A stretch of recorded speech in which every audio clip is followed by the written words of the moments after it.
एक और अहम खबर आपको देंगे। मंशियात के मुल्जिम की दरख्वास्त जमानत की समाअत, ऐसे में मुकदमे का मुकम्मल रिकॉर्ड पेश न करने पर अदालत का इजहार बरहमी सामने आया है।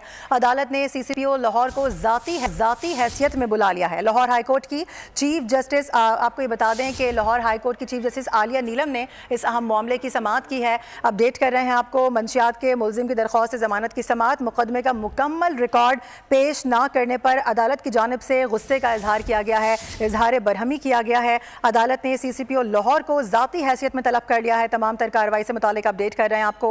लाहौर हाई कोर्ट की चीफ जस्टिस आलिया नीलम ने इस केस की भी समाअत की है। मंशियात के मुल्जिम की दरख्वास्त जमानत की समाअत, मुकदमे का मुकम्मल रिकॉर्ड पेश न करने पर अदालत की जानिब से बरहमी का इजहार किया गया है। जबकि आपको ये बताएं कि अदालत ने CCPO लाहौर को ज़ाती हैसियत में तलब कर लिया है, उनसे जवाब मांगा गया है। लाहौर हाई कोर्ट की चीफ जस्टिस आलिया नीलम ने इस केस की समाअत की है। सब्सक्राइब करें और बेल दबाएं ताकि कोई खबर रह न जाए।